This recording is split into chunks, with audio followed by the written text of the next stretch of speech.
মাস আগে থেকে আল্লাহর কাছে দোয়া করতেন যে আল্লাহ আপনি আমাদেরকে রমাদান মাসে পৌঁছে দেন। তার মাঝে একটা দোয়া আছে, আল্লাহুম্মা বারিক লানা ফি রাজাব ওয়া আমরা কিন্তু কোনো জায়গায় বসবাস করি না, আমরা একটা সময়ের মাঝে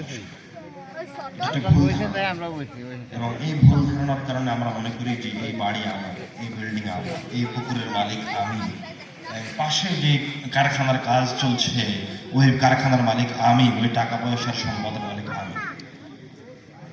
বাস্তবে এগুলো জিনিস সব একটা সময়ের মাঝে অবস্থান করে। যখন ওই সময়টা শেষ হয়ে যাবে তখন আপনি যত বড় মালিকই হন না কেন, যত বড় সর্দারই হন না কেন, একটা সেকেন্ড সময় আপনার ওই জিনিসের মালিকানা ধরে রাখতে পারবেন না। মানুষ মনে করে যে ওই জমিনের উপর বসবাস করে, বাস্তবে একটা সময়ের মাঝে বসবাস করে, ওই জমিনের উপর বসবাস করে না। এটা হচ্ছে ফিতনা, ওটা হচ্ছে শয়তানের একটা জাল, যে মনে করে যে ওই জমিনের মালিক, বাড়ির মালিক, বাস্তবে কোনো কিছু মালিক নয়। রব্বুল আলামিন তার জন্য একটা সময় নির্ধারণ করে দিয়েছেন। সময় যেদিন শেষ হয়ে যাবে সেদিন মালাকুল মাউত এসে তাকে তুলে নিয়ে চলে যাবে। তো মালাকুল মাউত যখন তাকে নিয়ে যাবে তখন থেকে তার শুরু হবে স্থায়ী জীবন।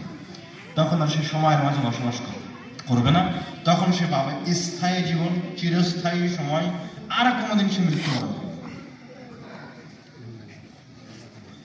রব্বুল আলামিন আমাদেরকে যে সময় দিয়েছে এবং এই সময়ের মাঝে আমাদেরকে যে নফসকে দিয়ে প্রেরণ করেছেন, এই নফসটা নিয়ে যখন আমরা পৃথিবীতে এসেছি তখন এই সুন্দর নফসকে নিয়ে এসেছি। এই নফসের উপর কোনো জুলুম ছিল না, অত্যাচার ছিল না, এই নফস কোনো পাপ করেনি। আল্লাহ রাসূল সাল্লাল্লাহু আলাইহি ওয়াসাল্লাম বলেছেন, কুল্লু মাউলুদিন ইউলাদু আলাল ফিতরা, প্রত্যেক সন্তান মুমিন অবস্থায় জন্মগ্রহণ করে, মুত্তাকি অবস্থায়, পরহেজগার অবস্থায় রব্বুল আলামিন তাকে পাঠান।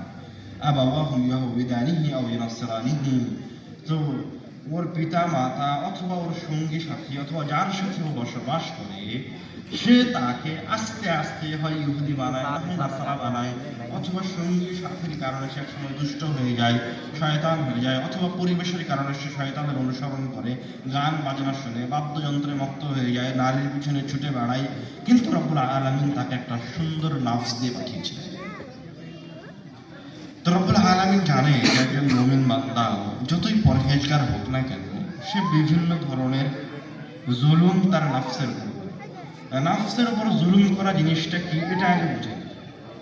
মানে আপনি যে দাড়ি কাটলেন, তা আপনি অন্যায় করেছেন না করেন? এই যে ভাই দাড়ি কাটেছেন, অন্যায় করেছেন না করেননি? করেননি অন্যায়? অন্যায় করেন, আপনি জানেন না অন্যায় করেছেন। তা আপনি যখন দাড়িটা কাটেছেন তো অন্যায় করলেন, পাপ করলেন, তো তখন কি আল্লাহর পক্ষ থেকে কেউ আসা